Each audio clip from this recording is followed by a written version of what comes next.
بسم اللہ الرحمن الرحیم۔ آج کی نشست میں جو پہلا معاملہ ہمیں درپیش ہے وہ امیر دعوت اسلامی حضرت مولانا محمد الیاس اتار قادری صاحب دامت برکاتہم، انہوں نے حضرت امیر معاویہ رضی اللہ تعالیٰ عنہ کے حوالے سے ایک حدیث بیان کی کہ اے معاویہ، معروف روایت ہے حضرت علی کے حوالے سے، انہوں نے حضرت امیر معاویہ کے حوالے سے یہ بیان کی کہ اے معاویہ، حضور نے فرمایا تم مجھ سے ہو اور میں تم سے ہوں۔ اس کے بعد حضور علیہ الصلوۃ والسلام نے فرمایا کہ یہ دو انگلیاں اکٹھی کر کے فرمایا کہ تم جنت کے دروازے پر میرے ساتھ اس طرح ہو کہ جس طرح یہ دو انگلیاں اکٹھی ہیں۔ یہ انہوں نے روایت بیان کی، یہ فیضان امیر معاویہ ان کی کتاب ہے، اس میں بھی بیان کی گئی ہے صفحہ 171 پر۔ تو اس حوالے سے کافی کوہرام مچا ہوا ہے سوشل میڈیا پر، مجھے بھی بہت سارے لوگ بھیج رہے تھے میسیج کہ کیا یہ روایت درست ہے یا نہیں درست، چونکہ غیر معروف ہے اور معروف حضرت مولا کائنات حضرت علی کے حوالے سے یہ انہی الفاظ کے ساتھ روایت ہے۔ تو ابھی یہ میرے سامنے ہے الاحادیث الموضوعہ فی فضائل معاویہ، قاری ظہور احمد فیضی صاحب کی کتاب، بہت شاندار بڑی معروف کتاب۔ تو اس کے اندر اس کی تحقیق موجود ہے، میں اس سے کچھ چیزیں جو ضروری چیزیں بتا دیتا ہوں تاکہ آپ لوگ اس کو اچھے طریقے سے سمجھ جائیں۔ دو حصے ہیں اس روایت پر بات کرنے کے۔ ایک حصہ تو یہ ہے کہ جو ائمہ اور محدثین ہیں انہوں نے اس حدیث کو کہا کیا ہے، حکم کیا لگایا ہے، میں وہ بیان کر دوں گا۔ اور دوسرا پھر یہ حدیث کس کس کتاب میں آئی ہے اور ہر کتاب کے روات کیا ہیں اور ان روات کا حال کیا ہے، یہ دو پہلو ہو سکتے ہیں۔ پہلی بات، امام برہان الدین حلبی نے اس حدیث کو امام ذہبی کے قوت کلام کے ریفرنس سے موضوع کہا ہے۔ تو آپ لوگ یہ سمجھ لیں کہ موضوع حدیث کا مطلب ہوتا ہے جو جھوٹی روایت ہو، ادباً اس کو حدیث بھی نہیں کہنا چاہیے، جھوٹی روایت، من گھڑت روایت ہو جس کی کوئی اصل نہ ہو، بعد میں کسی زمانے میں کسی دور میں وہ گھڑی گئی ہے اور رسول اسلام کے ساتھ منسوب کی گئی ہے۔ تو امام حلبی نے، امام برہان الدین حلبی، کشف الحدیث کتاب کا نام، صفحہ نمبر 168 اور رقم الترجمہ 443، انہوں نے اس کو موضوع کہا، یہ من گھڑت روایت ہے، اس کی کوئی اصل نہیں۔ اس کے بعد جو امام ہے جلیل القدر امام جرح و تعدیل کے امام ذہبی رحمۃ اللہ تعالی علیہ، ان کی کتاب ہے سیر الاعلام النبلاء، معروف کتاب۔ اس کتاب میں امام ذہبی نے یہ والی روایت جو ہم نے بیان کی حضرت الیاس قادری صاحب کے حوالے سے، انہوں نے یہ روایت بغیر تذبذب کے دو ٹوک انداز میں یہ اور اس نوعیت کی دوسری روایتیں جو حضرت امیر معاویہ رضی اللہ تعالیٰ عنہ کے متعلق ہیں ان کو بیان کر کے، اور اس کے لیے جو لفظ استعمال کیا وہ لفظ استعمال کیا مختلقہ، یہ وہ ہیں جو بنائی گئی ہیں، وضع کی گئی ہیں، گھڑی گئی ہیں، اور یہ تمام روایتیں بیان کر کے اوپر جو عنوان باندھا ہے وہ سن لیں۔ فرماتے ہیں فمن الاباطیل، یہ باطل روایتوں کا مجموعہ ہے، جھوٹی روایتوں کا مجموعہ ہے۔ اباطیل مختلقتی، جو بعد میں بنائی گئی ہیں، یعنی یہ باطل گھڑی ہوئی باطل روایتوں کا نمونہ ہے جو انہوں نے کچھ حضرت امیر معاویہ کے بارے میں پیش کی، اور اس میں یہ روایت بھی موجود ہے۔ یعنی اب امام حلبی کے نزدیک، برہان الدین حلبی کے نزدیک یہ موضوع غلط روایت، جھوٹی روایت، من گھڑت روایت، اور سیر الاعلام النبلاء امام ذہبی کے نزدیک جلد 3 صفحہ 128، ان کے نزدیک یہ موضوع روایت۔ اور پھر متعدد بار اس روایت کو جتنی دفعہ بھی امام ذہبی نے نقل کیا، ہر دفعہ نقل کر کے اس پر اس کا حکم لکھ دیا۔ آگے اسی جلد میں جلد 3 سیر الاعلام النبلاء صفحہ 131 پر پھر فرمایا ھذہ الحدیث ظاہرۃ الوضع، یہ حدیث ایسی ہے کہ اس کی وضع بتا رہی ہے، یہ بالکل ظاہراً موضوع ہے، اس کی وضع بتا رہی ہے کہ یہ موضوع اور جھوٹی حدیث ہے۔ کیوں اس کا ظاہر اور وضع بتا رہی ہے؟ چونکہ ہر ایک کو پتہ ہے علی منی و انا منہ، حضور کی معروف حدیث ہے، ٹھیک ہے، حضرت علی سے فرمایا انت منی و انا منکا، یہ معروف الفاظ ہیں جو تواتر سے کتب حدیث میں موجود ہیں۔ تو اب اس میں یہ کیا گیا کہ حضرت علی کا نام اٹھا کے حضرت امیر معاویہ کا نام رکھ دیا گیا، تو امام ذہبی نے اس کو من گھڑت روایت کہا۔ اس کے بعد امام ابو الحسن علی بن محمد الکنانی، انہوں نے تنزیہ الشریعہ، اس کے اندر جلد 2 صفحہ نمبر 20 پر انہوں نے اس روایت کو باطل کہا، یہ باطل روایت ہے۔ یعنی میرا نہیں خیال کہ کسی بھی، اب اس کے بعد جتنی بھی جرح و تعدیل کی کتب ہیں وہ سب کا جو اصل اپنا منبع اور مصدر ہے وہ سیر الاعلام نبلا ہے زیادہ تر کا. تو اس سے آپ کو سمجھ آ گئی اس بات کی. اب اس کا دوسرا حصہ میں بتا دیتا ہوں یہیں سے کہ یہ کتاب یہ حدیث کس کس کتاب میں آئی ہے. یہ روایت حدیث نہیں, یہ جھوٹی روایت کس کس کتاب میں آئی ہے, اور پھر اس کے راویوں کا حال کیا ہے, تاکہ بات مکمل ہو جائے.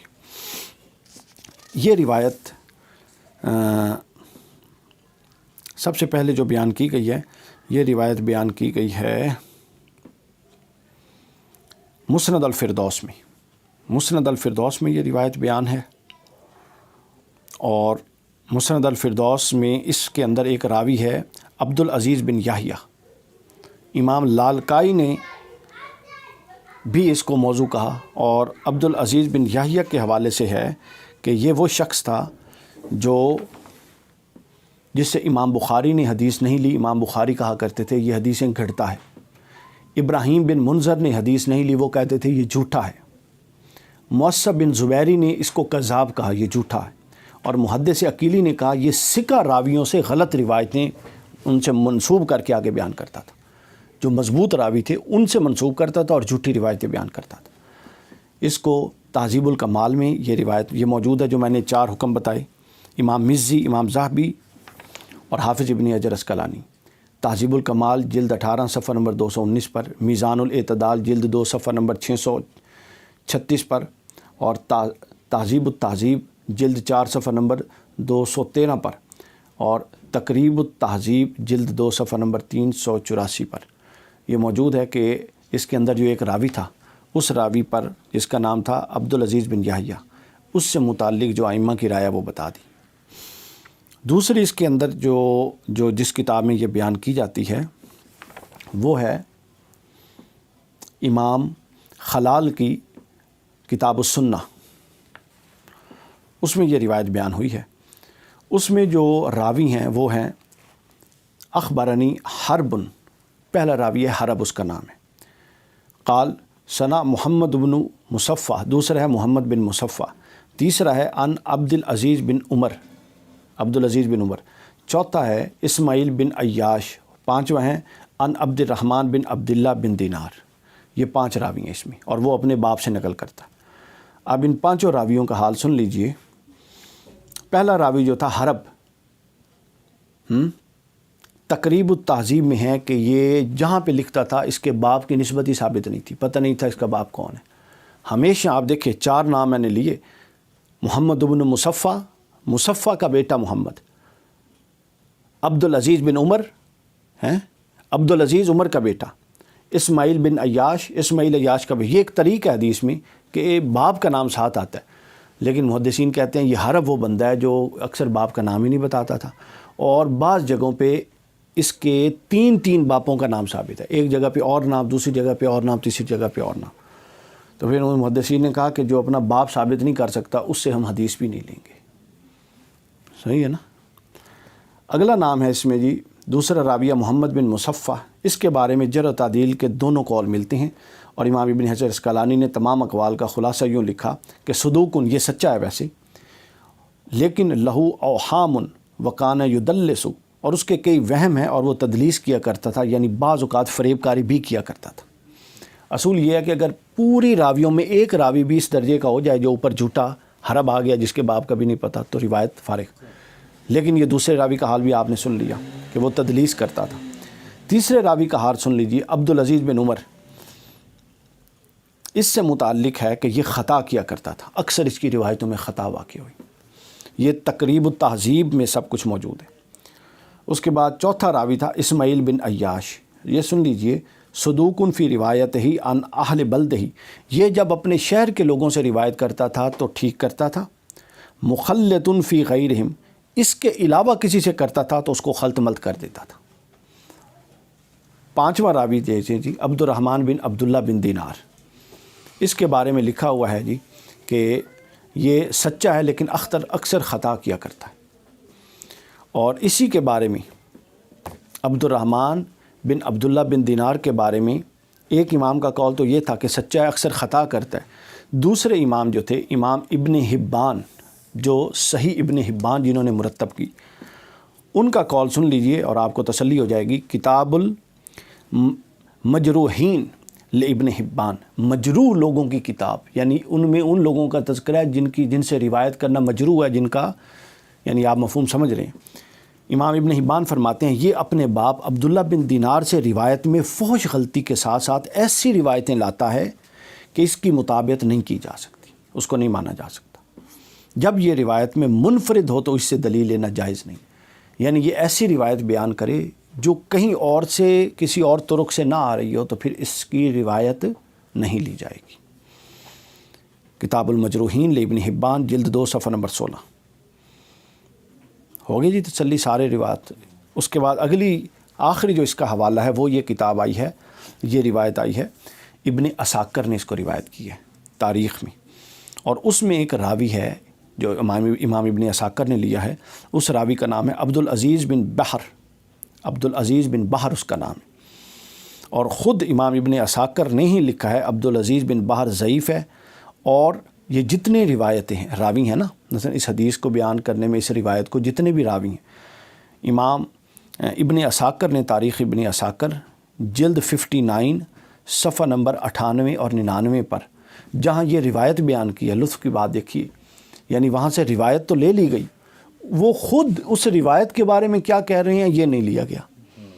امام ابن عساکر نے کہا قال الخطیب عبدالعزیز ابن بحر ضعیف، یہ ضعیف راوی ہے.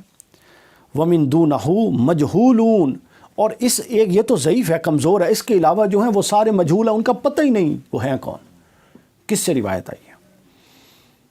سمجھ آ گئی نا باقی. تو اب یہ دیکھ لیجئے آپ کہ اس کا کیا حال ہے سند کا. اس کے بعد آخری جو جس کتاب میں یہ بیان ہوئی ہے اور اس کا غالباً حضرت الیاس قادری صاحب نے بھی ذکر کیا، حافظ ابن حجر اسقلانی کی مشہور کتاب لسان المیزان کا حوالہ بھی اس کا بیان کر دیا گیا. ان کی کتاب میں بھی بیان ہوا ہے فضائل معاویہ جو کتاب. اب اس لسان المیزان جلد 4 صفحہ نمبر 3 8 9 اس میں انہوں نے یہ پوری روایت بیان کی کہ عبدالعزیز بن بحر المروزی جو تھا اسماعیل بن عیاش سے باطل روایتیں لاتا تھا، اور اس میں عباس الدوری نے طعن کیا ہے، گرفت کی ہے، اور یہ الفاظ اسی کے ہیں. اور عبداللہ بن احمد اور دوسرے لوگوں نے کہا کہ ہمیں عبدالعزیز بن بحر کے بیان کیا، اور اس نے کہا کہ ہمیں اسماعیل بن عیاش نے از عبد الرحمن بن عبداللہ بن دینار از والد خود از ابن عمر. انہوں نے کہا بے شک رسول اللہ نے فرمایا ابھی تمہارے ہاں ایک شخص آئے گا تو وہ معاویہ ظاہر ہوئے، اور پھر فرمایا اے معاویہ تم مجھ سے ہو میں تم سے ہوں.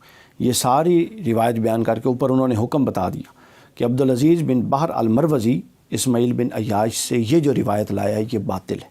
لسان المیزان میں اس کی صراحت موجود ہے. اس کے بعد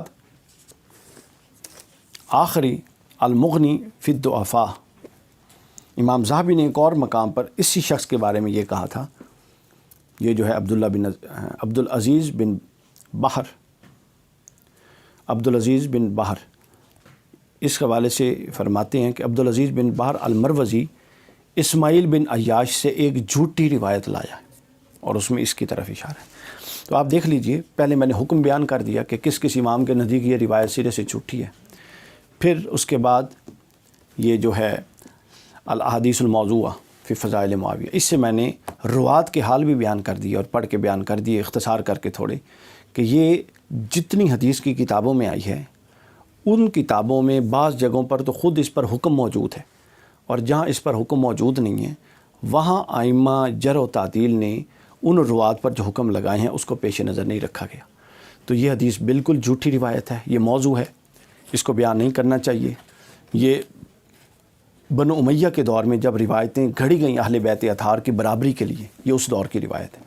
اور حدیث بیان کرتے ہوئے احتیاط کا پہلو یوں رکھا جائے کہ حضور اسلام نے فرمایا من یقل علیہ ما لم اقل، جو میرے متعلق وہ بات کہے جو میں نے نہیں کی، یعنی مجھ سے کوئی ایسی بات منسوب کرے جو میں نے نہیں کی، فَلْيَتَبَوَّأْ مَقْعَدَهُ مِنَ النَّارِ، اس کو چاہیے کہ وہ اپنا ٹھکانہ جہنم میں تیار کر لے. تو یعنی یہ اتنی احتیاط کی بات ہے، جو حدیث معروف ہیں، مشہور ہیں، تواتر سے ہیں، ان کو بیان کیا جائے. اس نوعیت کی جو وضع کردہ حدیث ہیں تو ان سے اجتناب کی جائے. یہی اصل راہ ہے تاکہ ہم اللہ اور اس کے رسول کے صحیح معنوں میں جو خیرات اور برکات ہیں اس سے مستفید ہو سکیں۔